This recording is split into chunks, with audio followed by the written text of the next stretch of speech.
Hey guys, what's going on? Paul here, sitting down at the Cardano Summit 2024. Been great to meet people in person. I know myself and Matt, we've done videos before, but it's great to be able to meet in person. And I'm also sitting down with MBX today. So I'm going to let you guys introduce yourselves. We'll talk about the announcements that came out today and what it means for both of you guys going forward. And thanks for sitting down with me. Thanks, Paul. So I'm Matt Ploman. I'm the founder of the company behind the USDM stablecoin, and we launched in March. We are currently the largest fiat-backed stablecoin on Cardano, and we've grown to around 25 million of on-chain liquidity. The assets in the reserve keep growing, and user base keeps growing, wallet counts up. So there's a lot of good things happening. Made a lot of good connections here at the summit. It's been wonderful. We're now at day 2, and we're ready to see kind of the culmination, but really all of the follow-up. And so there's a lot of work still to be done, but I'll pass it over to Eystein. Thank you, Matthew. So I'm Eystein Hansen. I'm working at Norwegian Block Exchange. Some of you in the Cardano community might know me for ADA Nord Pool. We have one big announcement today, and that is that we are actually now the second compliant, MiCA compliant stablecoin USDM, as far as we know, as far as we researched across the blockchains, because we launched our EU white paper today, one of the requirements for MiCA. And basically, we sent that into the financial supervisory authorities in Norway 4 weeks ago, and the deadline was today. And because there's no objections, everything points in the direction that we are MiCA compliant, and we are very soon launching USDM ADA trading pair on NBX. So please stay tuned. That's more of an announcement of an announcement, but please stay tuned to NBX because it's very soon coming. ADA USDM trading pair. So yeah, that's my announcements. Nice, and actually I didn't make the connection with ADA North Pole, the stake pool. So you're around Cardano a long time as well. Oh, thank you for noticing, Paul. And by the way, you as well, and all you're doing for the community and doing all of these interviews and highlighting projects, I really appreciate that. So some of you might know me. I'm very active in governance, and actually even the CTO of NBX, Alex, he's also a bit of a Cardano convert. He's working Intersect in the core infrastructure working group. And myself, I'm working with governance. I've been around since 2017. One of the key reasons why we love to work with Moneta and V3I is because this is a stablecoin that's grown up from the community itself. And I think it's really important we have a diverse ecosystem in terms of our stablecoins, because if you put your governance hat on, having just one powerful stablecoin means that if there's a hard fork, they have a lot of say in terms of what happens.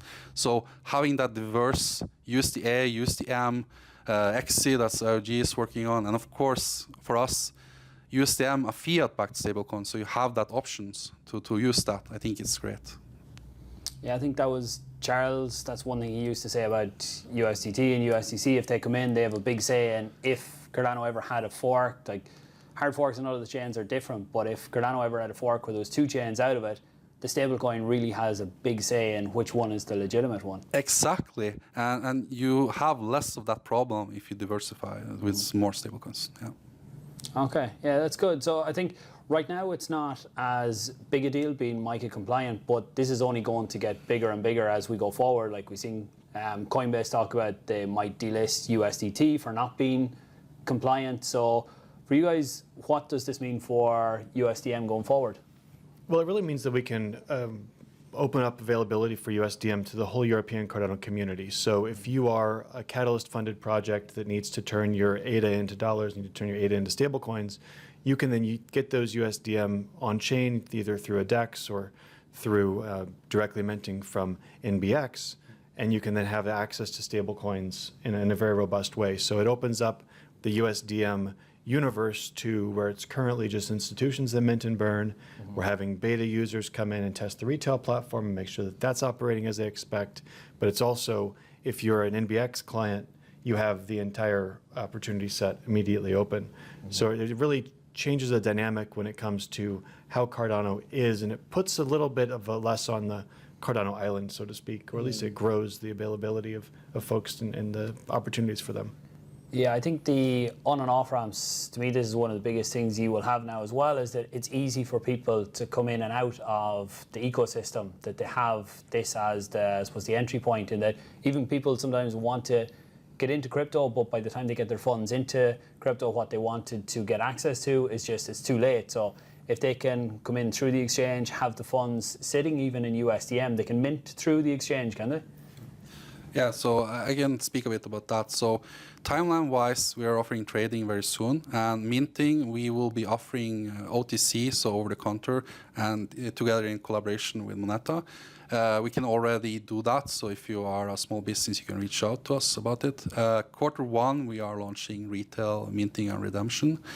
We want to get it right, so we're measuring twice, cutting once sort of approach. We've done that all the way. And I think just by launching, and you can actually read this white paper yourself, like nbx.com/en/USDM, you can go read it.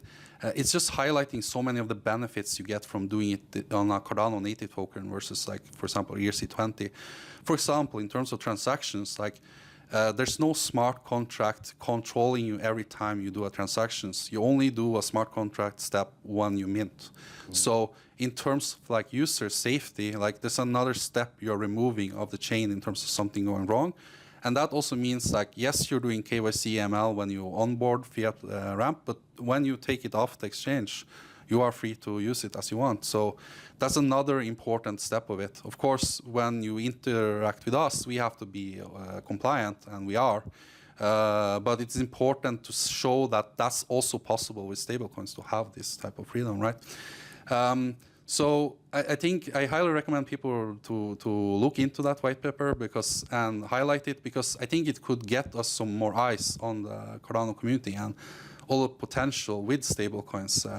I believe maybe you can talk a bit about it, but there's, like, a growing number of projects around USDM. I think I've heard of YAM4, I think I've heard of some lending opportunities, and yeah, maybe you can speak a bit about that. Oh, sure, yeah, we recently got added to Liquid, and we recently got added to YAM4, and LendFi is also active for USDM. There's plenty of DeFi protocols that are using USDM as sort of a base asset in its activities. And so we've also had a number of European-based Cardano projects. And so if you think about the larger projects that are on Cardano are Switzerland-based, or they're Northern Europe-based, and companies like Iagon, companies like I don't want to really drop any names, but there's a bunch that are based in Europe that have asked us, can we, be on board to mint and burn USDM, use USDM as a currency, and while we'd love to have those opportunities and embrace the European community, because of the MiCA regulations, we really can't. And then until now, one of the big parts of regulation in many jurisdictions is you have to have a physical presence in the country, you have a physical presence in the region in Europe, and you have to have a regulated entity that has current licenses, is in good status, has strong programs in place, and NBX is that for USDM. So these members of the European Cardano community who have been reaching out, now we have great news for them, and that finally we can now support Europe, and we can have these conversations because NBX is a great partner.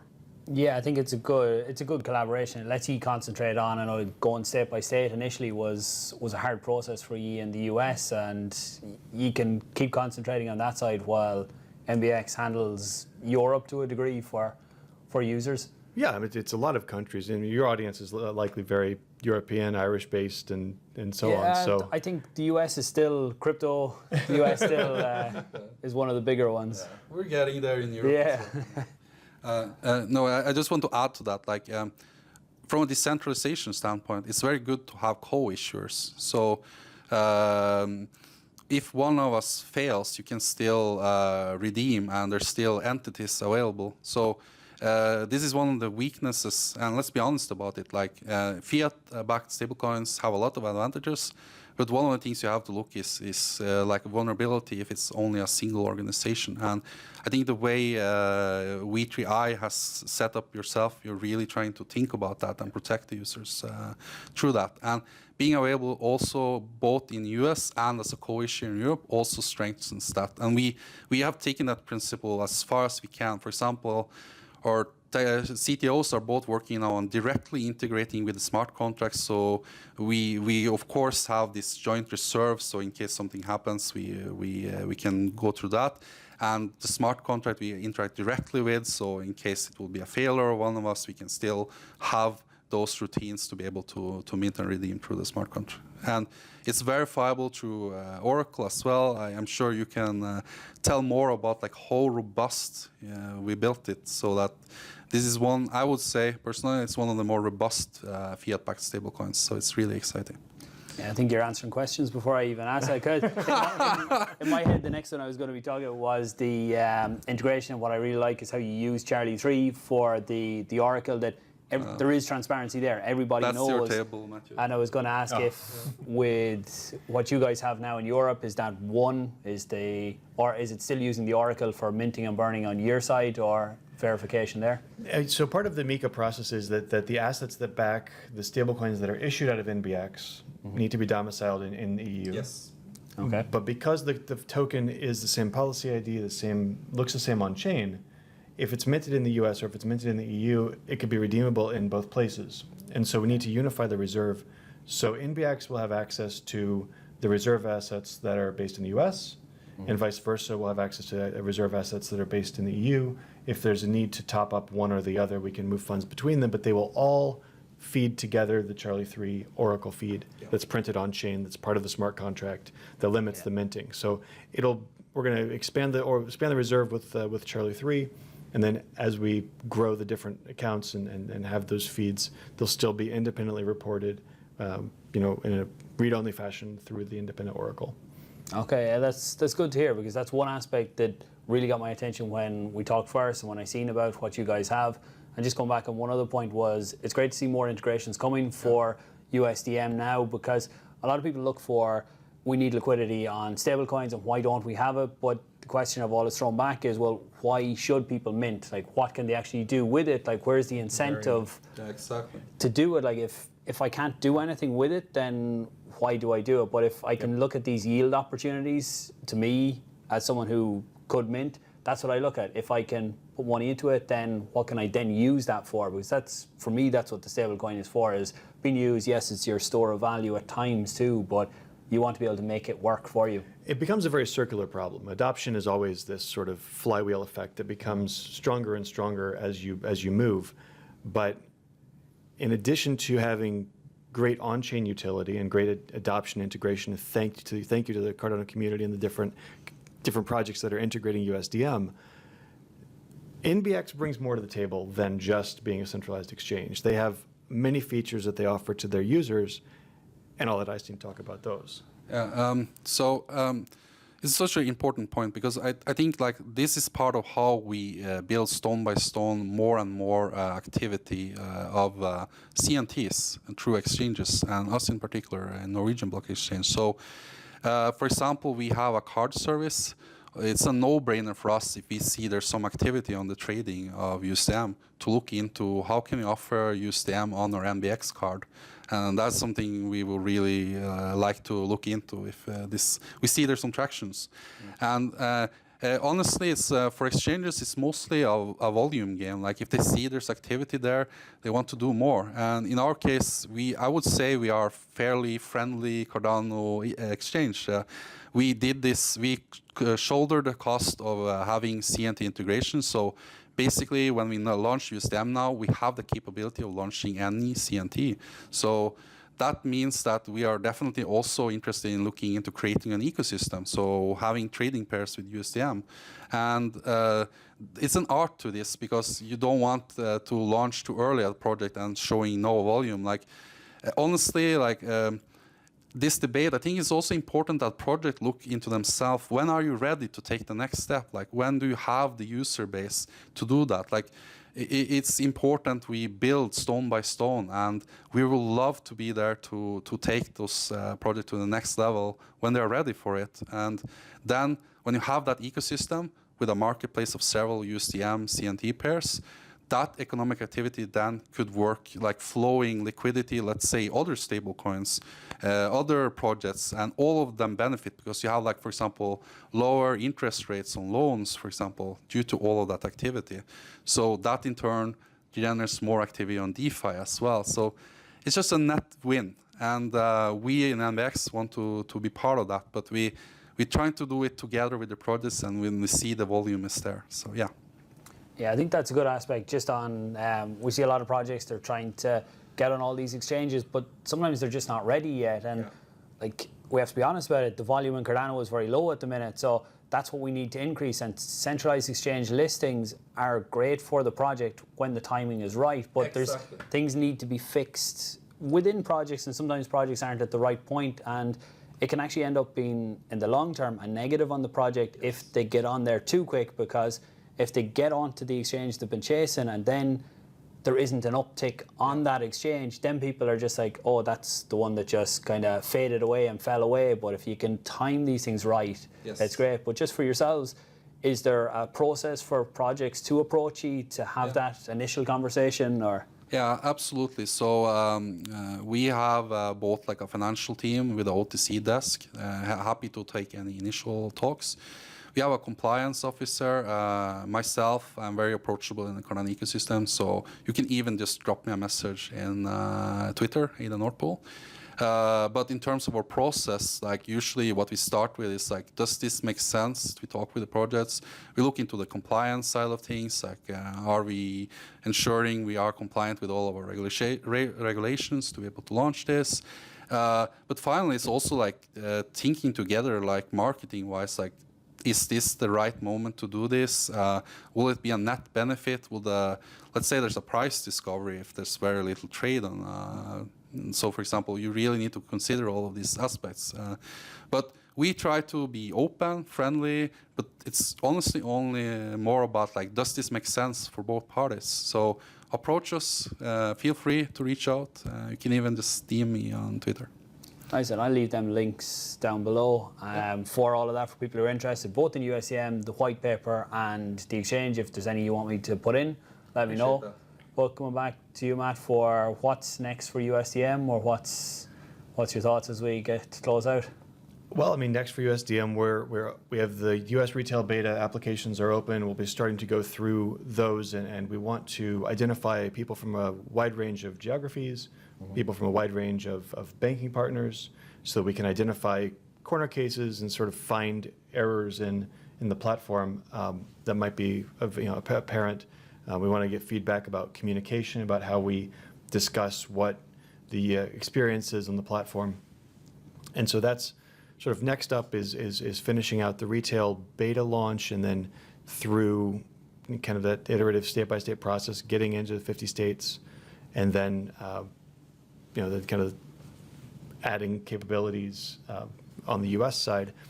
But we're really focused on the partnership with NBX. I think if you're a Cardano community member and you're European and you don't do your centralized exchange trading through NBX, then you're making a big mistake, because the things that NBX does, Eysteinh was talking about how he's involved in governance, he's been operating a stake pool, he's been involved in the Cardano community for forever.